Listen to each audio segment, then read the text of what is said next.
This morning I have the pleasure to introduce Professor Adam Habib, joining us from London. Professor Habib is the Vice Chancellor of the School of Oriental and African Studies at the University of London. Previously, he was the Vice Chancellor of the University of the Witwatersrand, was the Deputy Vice Chancellor of the University of Johannesburg, Professor for Development at the University at KZN. Thank you very much. It's a real pleasure to have this opportunity to share my thoughts. I've been wondering how to do this, whether I should just speak or whether I should read a speech. I had done a speech, if you like, a couple of months ago, both in Beijing and in Pretoria, on the emerging world order and the implications for South Africa and Africa. And since Hans said to me, I've got about 35, 40 minutes, I thought perhaps I should read the speech so you capture the nuance and then speak in the chat time at the end. So I'm going to read the speech, but I want to kick off by thanking you for inviting me to share my thoughts. It's a real pleasure to be there. And it's a real pleasure, at least virtually. And it's a real pleasure to have this opportunity with all of you.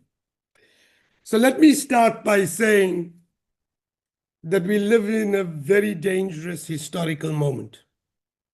And it's kind of obvious when you think through the fact that we're probably living simultaneously through multiple wars. The most obvious is in the Middle East with Iran, Israel, the UAE, which has now become a regional war. There's a separate war playing out in Afghanistan and Pakistan. And then obviously there are wars. There's the Sudan, which has had more than 300,000 people killed.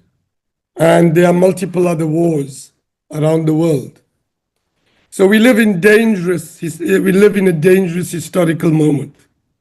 The world order is under severe threat by one of its own architects, the US, who wants to continue to receive the benefits of being the premier global political power without bearing any of its responsibilities. Donald Trump and his tariff wars are the latest salvo in this assault on globalization and the world order. But his actions are not the first, and neither will it be the last. We saw manifestations of this in the Iraq War and its aftermath, in the 2008 crisis and Western governments' responses to it, in the economic assault on China during the first Trump presidency and the continuation of it under Biden and now again under Trump, in the vaccine hoarding and the crude nationalism that defined the behavior of Western governments in their response to the COVID pandemic, and in the bipartisan duplicity of the US and the West in the application of the global norms and international law in Kosovo, Iraq, Libya, Ukraine, Gaza, and now Iran. We saw it in the weaponization of the dollar for narrow foreign policy objectives by all US administrations and Western governments' complicity in it. In essence, this moment has been building up for almost 2 decades and is the natural outcome of a long process of the differential application of international law and the strategic immunity demanded and received by the United States for its sometimes malevolent behavior in interactions with the global community. Now, many in our midst will welcome this moment. They have long wanted to be freed from what they saw as the political shackles of what they perceive as Western hypocrisy. Others, perhaps a minority, prefer we align with the US, accede to the demands, and receive the limited benefits that may flow from alignment with a superpower. But it would be fair to say that the South African government has preferred what is called a strategic autonomy, a non-alignment that enables the navigation between competing powers, that is supportive of the international rules and norms, but wants to limit its selective application, and wants to serve as the bridge between the West and the global South. We share this aspiration with other emergent regional powers like Brazil and India, each with their own specific political orientations, and all three of us would see ourselves as non-Western, but not anti-Western. Yet we as a country, unlike the other two, have neither the political acumen nor the bureaucratic ability of a Brazil or India to navigate the complex world we are entering into. We have squandered our political cachet through corruption and state capture. We have eroded our bureaucratic and diplomatic abilities by ignoring professional excellence in state appointments and through crude cadre deployment. And we lack the political acumen to use leverage in our interactions with global powers and in navigating our external relations, both because of our deployment of simplistic ideological formula and a lack of political pragmatism. In essence, we are collectively and hopelessly out of depth in managing the world that is being born. Globalization and the current order are under serious threat, but its collapse is not inevitable. It is dependent on how Trump and those around him respond to the reactions of his tariffs by the markets and by other countries. The two drivers for US behavior in recent years is the rise of China and the fact that it could constitute a challenge to the US's hegemonic status, and the deep political polarization within the US electorate, largely as a result of inequality and the deep conviction among many citizens that the spoils of globalization have not been shared equally among all. Of course, this has to do with the public policy of the United States and the failure of successive administrations to redistribute resources more effectively within the nation state. But successive administrations have also deflected from their own governance failures by projecting China as the great villain who does not compete fairly and who is increasingly a threat to the long-term prosperity of the United States. Many in the US foreign policy establishment, therefore, hold that a containment strategy is required for China. Some of this involves invoking anti-market and anti-competitive rules and regulations that prevent technological exports to and consumer imports from China. This, in effect, constitutes the weaponization of trade policy, both of the US and those of allies, to prevent China's continued economic development and advancement. But the containment strategy also requires redirecting resources to the Indo-Pacific, China's backyard, to contain its rise and relative dominance. But this will involve extricating the US from costly and increasingly disastrous military adventures in Europe, the Middle East, and elsewhere. And of course, Donald Trump has just got it involved in a disastrous expenditure in the Middle East with Iran. Herein lies the impetus for demanding that Europe and other allies like Japan step up to pay for their own defense. But it also neatly dovetails with the small isolationist strand among the far right who would like to close the borders and bunker down in North America, a possibility that is neither feasible nor likely in the interconnected world that we live in. Trump's tariff wars and foreign policy decisions must be understood in this context. His penchant for political theater and his personal ego gives US foreign policy a chaotic political flavor that is disruptive not only of ally and rival, but also of the broader global order. It has had the global benefit of putting issues into the public glare and galvanized both allies and rivals to urgently develop their own specific national and regional responses. But it is also fracturing the Western alliance, whose constituents increasingly hold that the US is an unreliable partner and that they therefore need to either rely on their own or build alternative alliances. And you've seen some of this with Kani's speech in Davos and Keir Starmer and Macron's speech in Europe. Whatever happens in the world of tariffs, whether the US continues with these or as we're beginning to see begins to moderate them, the future of globalization is no longer solely in its hands. It is also dependent on how China reacts, how the EU respond, and how countries in the global south, like India, Brazil, Saudi Arabia, and even South Africa, respond to this challenge. If China shifts to a consumption economy, settles geographic conflicts with neighbors, and is willing to provide global goods like defense packs, a trading currency and the like, then you may have a restructured form of globalization. I doubt this will happen, at least in the short term, but it is not impossible.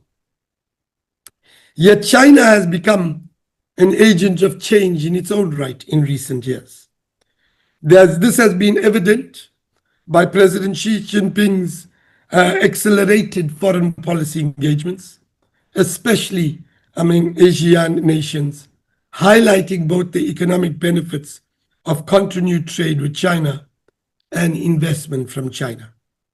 He has stressed the importance of equality and respect in partnerships, knowing the political sensitivity of this among many of the political elites and the broader citizenry in the post-colonial countries in Africa and Asia.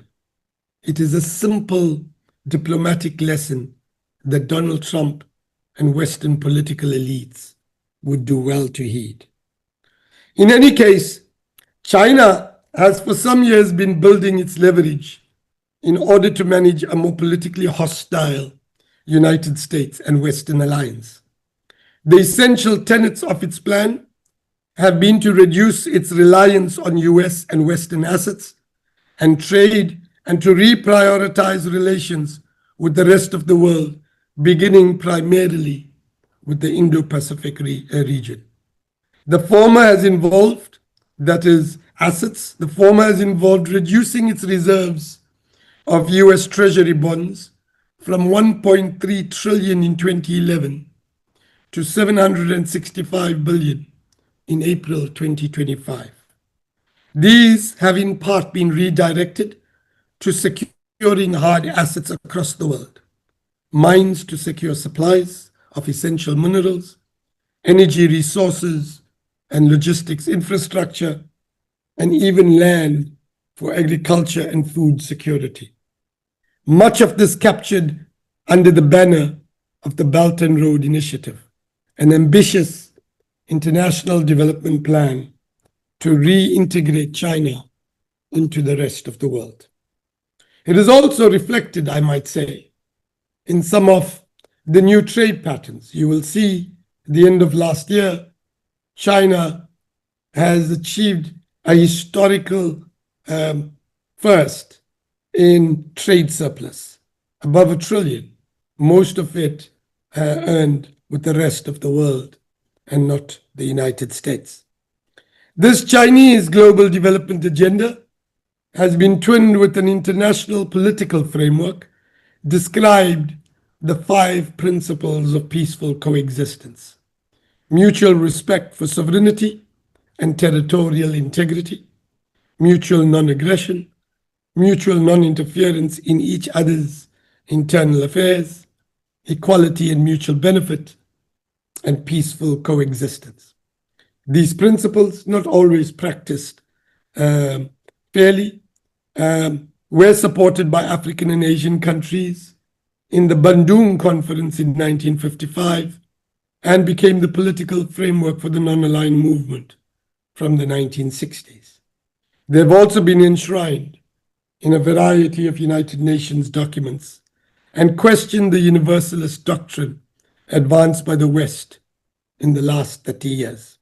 The promotion of democracy and free markets, the insistence on individual rights and responsibilities, and the willingness to intervene across territorial boundaries to enable their adoption and practice. But China is not the only player positioning itself in relation to the United States. Europe and the United Kingdom have also been forced into this position by the actions of the United States, which has increasingly become an erratic ally and partner. This has been most alarming in recent months for European leaders in the US's rapprochement with Russia, its intervention unilaterally in Ukraine to broker a peace deal that may be decisively against the Ukraine's interests and the broader European interest, and its effective abandonment of the post-World War II commitment to underwrite the Secretary of the Western Europe, and the most recent action, the invasion in Iran. European nations include Germany and France, and now even the UK, have been forced to dramatically increase their own military expenditure and to take charge of their own security. And while this seems politically sensible from the perspective of these countries, and may even be more beneficial to the US financial purse, it is worth noting that it will have the consequence of eroding Europe's military and political dependence on the US, and thereby enable Europe's own strategic autonomy in decades to come. But this strategic autonomy is not guaranteed. It could be enabled by a cultural distinction that Europe shares with the US. Both Western Europe and the US share commitment to a set of values: democracy, individual rights, human rights, market economies. Their practice of this differs markedly, though. Europe still shares a distinct commitment to regulating the market, containing excessive enrichment, and to protecting the most vulnerable within its midst. It also shares a commitment to what Christopher Coker called a cosmopolitanism, a commitment to civilian power and the promotion of international norms and law, and the embracing of a global governance as a way of syndicating the values across the world. In essence, whereas the Americans prefer warfare, the Europeans tend to gravitate to lawfare. Of course, as has been mentioned earlier, the European practice of this has not always been consistent, as we have seen in Ukraine and Gaza and Iran. But its identification with this political orientation is at least distinctive from the US.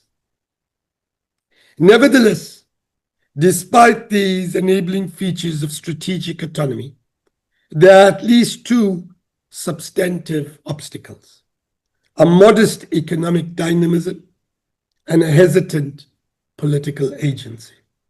The former, the modest economic dynamism, is rooted in the fact that despite all of its strengths in traditional industries, automobiles, consumer goods, the luxury sector, engineering, and pharmaceuticals, its economic growth has been challenged since the 2008 recession when compared to either China or the United States. This is manifested in a 21% GDP growth for Europe since 2008, compared to the US and China, of 72%, and for China, an astonishing 290%, respectively. Even more alarming for European policymakers is their collective lethargy in the new technological industries of AI, data science, renewable energy, and sustainability-focused technologies. This despite the large pool of skilled tech professionals and early-stage startups. If Europe is to chart its own separate path in the new world order, then its economy has to regain its relative dynamism in relation to China and the US. Moreover, Europe will also need to overcome its political hesitancy in the establishment of transnational alliances and in addressing new global challenges. Part of this hesitancy has to do with the different value system of Europe from that of China, Russia, and much of Asia and Africa. But most of it has to do with its collective dependence on the US for its economic market and its security guarantees. But how sensible is this now with the increasing unreliableness of the US and the emergence of alternative, lucrative markets in the East and the fulcrum of world trade shifting to the Indo-Pacific? If the US is no longer a reliable partner, as it has proven to be on multiple occasions, what does Europe do? Does Europe continue with the Western alliance in its present form to the detriment of its collective interest? Or should it be willing to either form new alliances, with the Chinese for instance, or assert its own collective global leadership? This will ultimately determine whether the world order evolves into a bipolar or a multipolar political direction.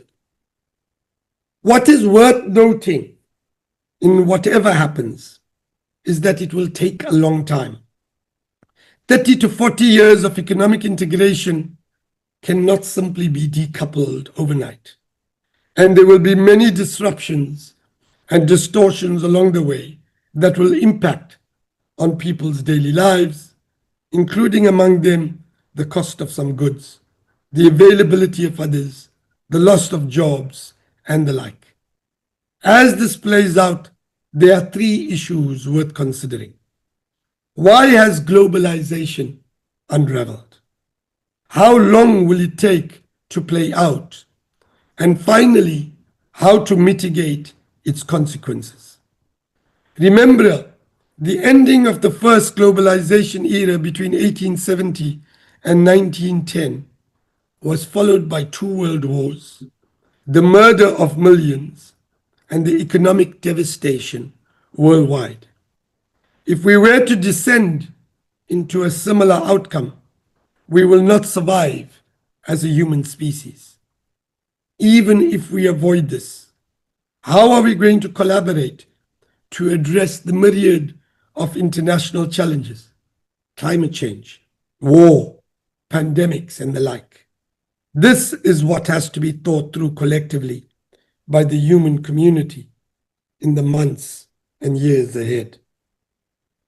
So where is Africa in this reconfiguration of the global order, and what are its options? Two views tend to prevail. First, there is a small cohort of political actors who would prefer that we align with the US and derive the benefits from a positive relationship with the world's premier power. This is the perspective of the Democratic Alliance in South Africa, and a more cruder, almost sycophantic expression of this is articulated by Solidarity and the far-right AfriForum.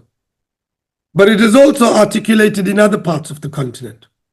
How else do we explain the Democratic Republic of Congo's President Tshisekedi's offer to the US to provide preferential access to minerals in exchange for security guarantees and military assistance.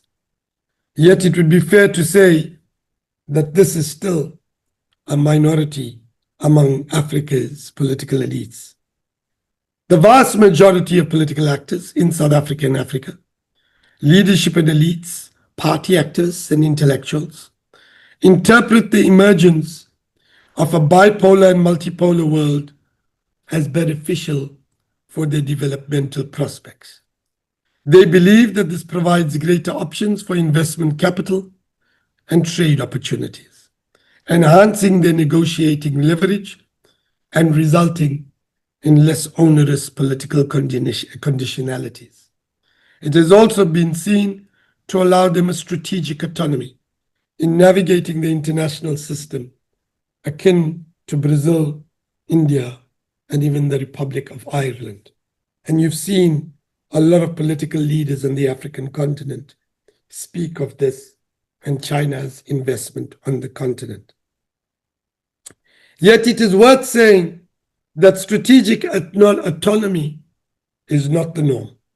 Indeed, it is very rare for small countries or those in the majoritarian world to succeed in developing strategic autonomy that does not entail punitive costs. South Africa has begun to see some of this. Brazil, India, and Ireland are able to chart this path, in particular because they have three necessary assets: leverage, bureaucratic capability, and political will and agency manifested in foreign policy, cohesiveness, and agility. Africa and South Africa are lacking in all these factors. The singular asset that India has in its is its population and its market size. The asset enables it to serve both its location, the asset enables it to serve both as location of production and consumption, which has become all the more important given the US and Western world's desire to create a counterbalance to China. Brazil has its geographic size, its mid-sized population, 3 times the size of South Africa, its mineral wealth, and its political importance to South America. Ireland is a small country with very little independent leverage, but it uses its strategic location in the European Union as its strategic lever. Africa and South Africa have none of this currently. The continent and the country's mineral reserves are valuable, but can only be used as a lever if they are managed cohesively and are an essential pipeline into the world's productive system. Since 1994, South Africa's political stewardship of its mining sector has been chaotic at best. And while it has enabled the enrichment of individuals, particularly those close to the ANC, it has not served either as a developmental stimulant or as a political lever for strategic autonomy. The same is true for much of the rest of the continent, where there are abundant mineral resources. Africa's mineral wealth has been squandered through political corruption, managerial incompetence, and what are effectively extractive relationships with multinational corporations and external powers.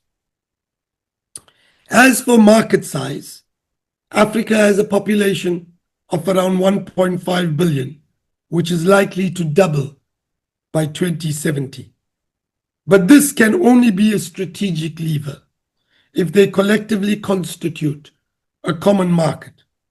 And while there are steps in this direction, most significantly through the establishment of the African Continental Free Trade Area on 1st January 2021, its full realization is still a distant goal. Given South Africa's population of a mere 63 to 65 million, the African Free Trade Area would have to be central to its arsenal of leverage for strategic autonomy, which is not viable, at least for the foreseeable future. Bureaucratic capability is also not an asset that South Africa or African governments exhibit. The development state is a political label that is often rhetorically deployed, but very rarely practiced. Indeed, South Africa has squandered much of its bureaucratic capability since 1994 with racially chauvinist interpretations of transformation, cadre deployment, and outright political corruption. Its diplomatic corps has been significantly weakened and their professional capability eroded through political appointments constituting the vast majority of ambassadorial deployments throughout the world. It is an indictment on DIRCO and the country that if a significant number of its 103 embassies, 14 consulates, and 4 diplomatic representations were closed, bar a few selected countries, they would have a minimal impact on our economic trade, development prospects, and political relevance. The situation is not very different in the rest of the continent. Political appointments and limited diplomatic capabilities plague African embassies around the world. The same is true within the continent. There was a time when African diplomacy was on the ascendancy. Only 25 years ago, the African Union and its attendant infrastructure was being built. A pact between Nigeria and South Africa underwrote the continent's renaissance, with political stability being prioritized and African conflicts being formally attended to by continental diplomats and leaders. Between 1994 and 2008, Africa's conflicts had declined by 2/3. And then, about 2007 and 2008, domestic politics intervened in the case of both Nigeria and South Africa, bequeathing them a combination of corrupt, ill, and incompetent leaders that diverted the nation's attention and ultimately eroded both their national prospects and the continent's future. Here we are again. African conflicts, wars, and deaths have spiraled. The AU's and nation states' abilities and desires to address these conflicts have eroded as the diplomatic spat between Rwanda and South Africa demonstrated.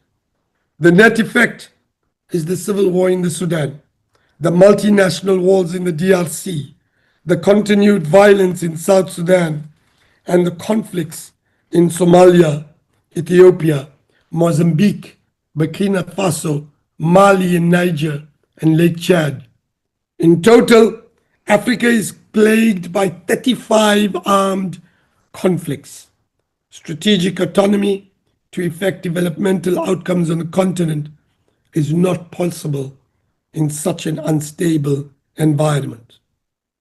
All of this has compromised South Africa and Africa's political cohesiveness and diplomatic agility. South Africa has tried to chart an independent path in international affairs with its participation in BRICS, its insistence in not taking sides in the Russia-Ukraine war, taking a side against the US in the Iran war, and its strong criticisms of Israel and the initiation of a case in the International Court of Justice. No African country has been as committed to an independent strategic stance as South Africa has. And yet, it has also been found wanting in its diplomatic agility, manifested mostly in its surprise at the strong reaction of the Trump presidency in its targeting of South Africa, both for its erroneous assumptions on the treatment of white farmers and the country's alignment with adversaries of the US. Look at the difference between how South Africa was able to respond to Trump's criticisms and actions, and China, and how China responded. There is a strong likelihood that this will ultimately continue in the next couple of years, and South Africa's trade relations with the United States will be adversely impacted. Either way, South Africa had not anticipated adverse consequences for its actions, and unlike China, had not prepared for this by establishing new markets and opportunities to mitigate the consequences of Trump's actions. Going to the White House with two golfers and a couple of rich businessmen is not a strategic plan. All of this again speaks to the erosion of the country's diplomatic and political capabilities. Strategic autonomy is dependent on economic and political nimbleness, and South Africa has demonstrated neither in recent years. The consequences both for it and the rest of the continent are likely to be catastrophic.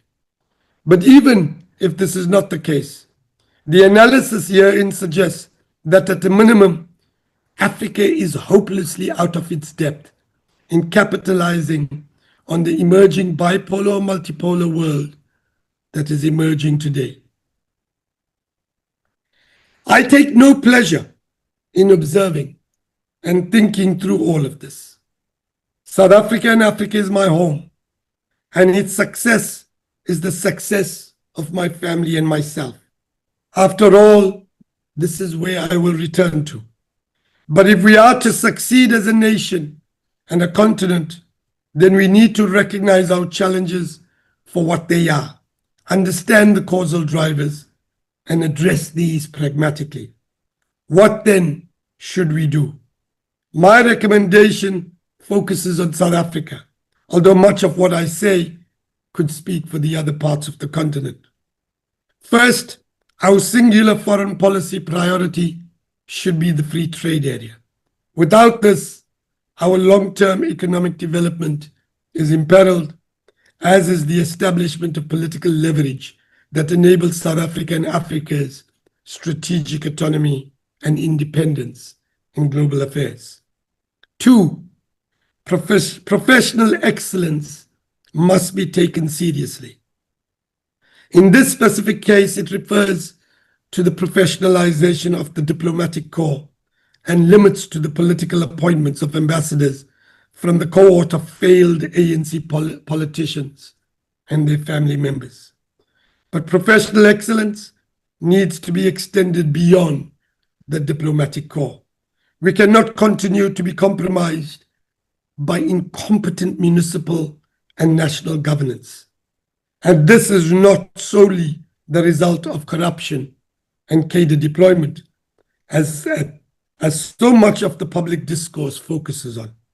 These are indeed causal factors, but they are as much tied to a transformation agenda that rejects or eschews academic and professional excellence. We lie to ourselves if we hold that this is not true. How else do we explain the collapse of public institutions, municipal services, state-owned enterprises, and the like? The debate around the latest court cases on equity appointments and diversity quotas launched last year suggests that neither the ANC or, frankly, any of the political parties have learned anything from the experiences of the last 3 decades. The same is true of our intelligentsia, as the polarized and often vacuous political debate on the issue so ably demonstrates. Representation without excellence violates our constitution, as does excellence without representation. The two are in tension, but can be reconciled, as Singapore so ably demonstrated. South Africa would do well to take a leaf from Singapore, which has brought to the fore a global model of transformation that exemplifies rather than rejects academic and professional excellence.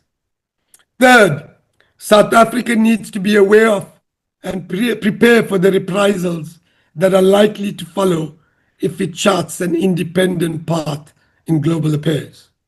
This requires a diplomatic agility that first understands the form that such reprisals could take and the consequences thereof, and then the diplomatic agility to seek new markets, alternative sources of investment, and additional political allies that can mitigate the adverse reactions to national choices. South Africa also needs to develop a national political identity that enables this and does not enhance our vulnerability. As of now, too much of our public discourse is determined by immature political actors and a silly politics that is based on cheap emotional satisfaction.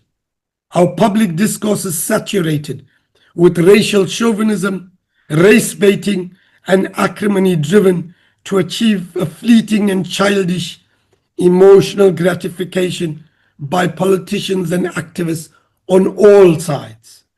This is essentially what the Kill the Boer song is about, as are the marches on white settlements and the almost facile public discourse on transformation, and who is indigenous to this country. This is a far state of affairs from the non-racialism our democratic transition promised and our constitution envisaged. Neither does it advance the cause of representation and economic and social justice, unless the agenda is, of course, impoverishing us all. There is an urgent need for the presidency and government to steward the national discourse away from the racialized and chauvinistic rhetoric of fractious politicians and even some public commentators. Only then we are likely to create a public and global identity of non-racialism that permeated our national political profile at the dawn of our democratic transition, which perhaps will be the only singular bulwark against the misrepresentations by the ragtag of far-right individuals in AfriForum intent on destroying this country.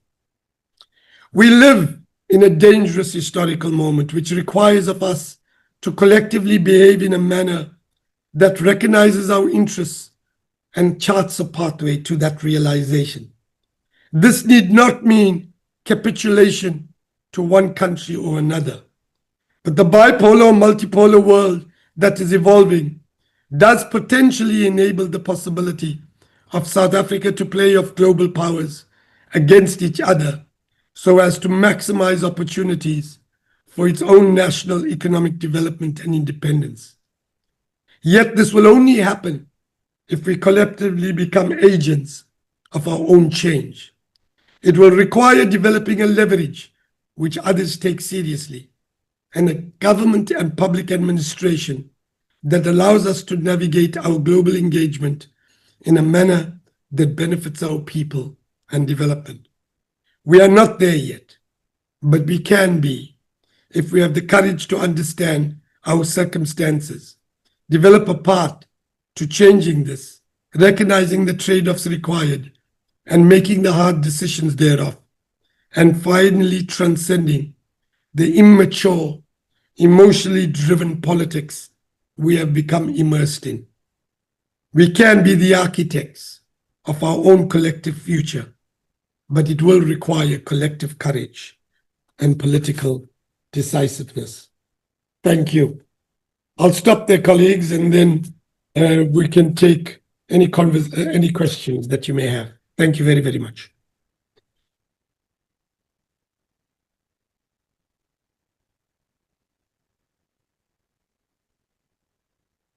Adam Habib for president. Thank you, Adam, for a not pretty picture that you painted for us. I would just like to ask you one question to start off with is, you didn't mention Canada at all. what is Canada going to be the catalyst of the future? So I think that that's an interesting question. I think Canada is interesting. And you saw Carney's statement in Doha, not Doha, in Davos in January this year. And that statement basically said that the world order is changing. And much of what I complained about and reflect on in this paper is something that Canada identifies and raises. The problem with Canada is twofold. One is it's right next to the United States, and so it bears the brunt of the economic challenges and burdens that the United States can impose. Until now, it has continued to try and align with Western Europe, and you saw that Carney has made overtures to China to explore partnerships with China. But we haven't seen enough yet to be able to determine whether Canada can chart an independent path. To be honest, I think Canada's possibilities only open up with Western Europe. And if Western Europe becomes an independent actor, then Canada's room for maneuver begins to increase. Until that happens, Canada is going to be constrained. And I think that's the challenge that Canada faces. In many ways, its abilities are dependent on how independent an actor Europe becomes. And I think that's really dependent on Europe finding its economic possibilities and starting to be able to develop an agency in political leadership, which until now we have not seen. And that's a tragedy in its own right. Any questions? I can't sort of see everywhere. Yes, here at the back. Little reference to Russia.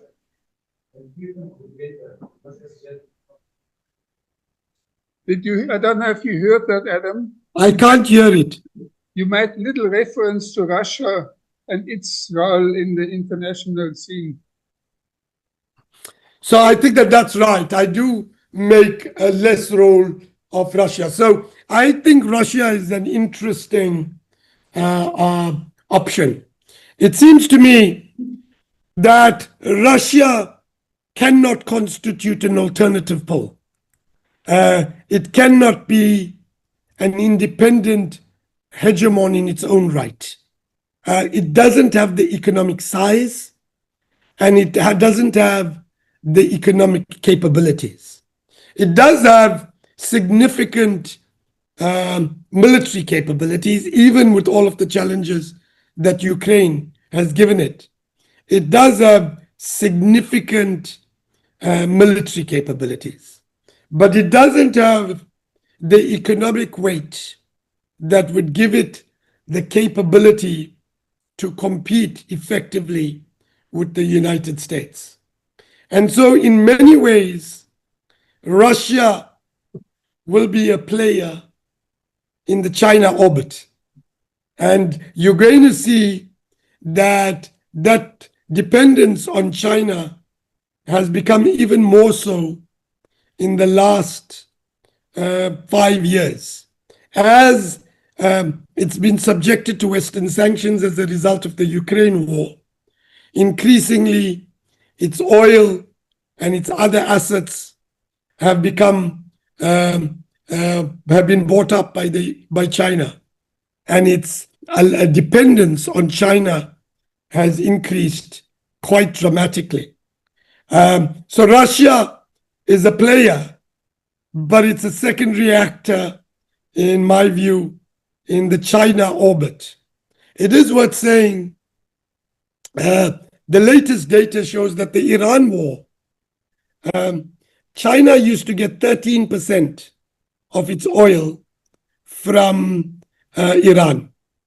It used to get 4% of its oil from Venezuela. Both those taps are closing and will be closed if the US succeeds in Iran. What that means is, whereas before China was getting 20% of its oil resources from Russia, this will now increase to something between 30 and 35% of its oil will come from Russia. And that creates its own challenges and obviously its own dependence.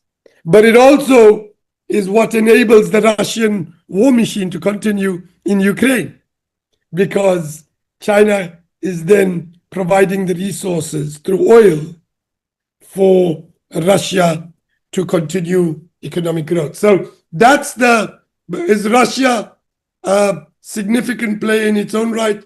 It's definitely got capabilities. It definitely threatens Western Europe, but it's not an independent hegemon like it was between 1945 and 1990. Peter, did you ask a question? Philip? South Africa, did anybody stand up the potential leader of our Mandela? He, I think, anybody stand up? The question was, is there in South Africa any leader that could fill the shoes of Nelson Mandela? Yeah. I mean, I must say, between you and me, I think Nelson Mandela was exceptional. And he was exceptional in many ways because he was a product of his own history. Remember, Nelson Mandela, when he comes out of prison, is 72 years old. He goes into prison in 1963. That was when he was in his late 40s. So to be honest, he is both a product of his personality, an enormous tragic South African history, and, if you like, an experience that was unique in many ways. And that I don't think you'll ever get. But I don't think we need a Nelson Mandela. What I think is we need a decent, competent leader. Somebody who you can rely on. Who doesn't become overly ideological, who recognizes that independence and development does not mean you don't need to be pragmatic. I think we do have people who, in multiple institutions in the private sector, in the public sector, have been demonstrated this. But at the moment, I must say, I think our politicians are horribly weak. And by the way, I don't think they're horribly weak in South Africa. I think they're horrible in most parts of the world. I mean, the real tragedy of Western Europe and North America and South Africa is our politicians have 5-year plans. All they focused on getting into power is how I win the next election in 5 years' time. And however worried you are and however authoritarian China is, the one ability that China had is it has the ability to think 30 years, 50 years down the line. And it makes decisions that are long-term, not decisions that are defined how do I get elected again in the next 5 years. Now, we might say that that's only because China is authoritarian. That's not true. For a long period of time, since the Second World War, you had democratic countries in Western Europe, even in North America, who had the ability to think long-term. Think about the ability to put man on the moon. Think about the architecture that was established in the 1940s that gave stability for 80 years. think about all of those strategic choices, that how the United Kingdom established the NHS in 1945 that provided free healthcare. All of that were big, long-term investment plans. And politicians have lost that ability as our societies became so polarized. And I think that's South Africa. I think that's the problem with the ANC, is they focused on is the next faction and who's going to win power in the next couple of years. And that has been the tragedy of our time. So I think that's what we've got to think through, is how to constrain the state from becoming an instrument of enrichment, to how do we get back accountability, and how to get a new layer of leadership. That's the big challenge for democracies in the current moment. Peter, In the United Nations, is the United Nations in trouble? I think the United Nations is on its way down to its deathbed. If we don't turn this around, the United States will become non-functional, and I think it will be a tragedy, by the way, for all of its failures. I've never seen it as the most effective and efficient place ever. However, it's better than not having anything, and it's better than the alternatives we have at the moment. And I think the United States is under serious, serious threat. The fact, not only you've seen the cuts that have come from Donald Trump on spending in on the United Nations, but effectively every major action over the last couple of years has just bypassed the United States, the United Nations, and they have no capability in managing this. I do think, by the way, that you would need political will to save the United Nations. And the only way I think it can happen is if the rest of the world said to the United States, we're moving the United Nations outside Western Europe, outside North America, we're relocating it in Switzerland, and we'll underwrite the costs. I think that will give the United States quite a wake-up call, and it will force the domestic politics to intervene in a way that brings them under control. But I don't think that appetite exists, either in Western Europe or, frankly, China. I don't think China would underwrite the costs. I don't think Western Europe will underwrite the costs. And I therefore think that the United Nations is seriously, seriously imperiled.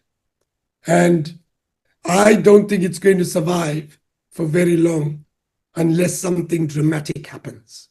At the moment, it's become inconsequential, and it's a pointless exercise for now.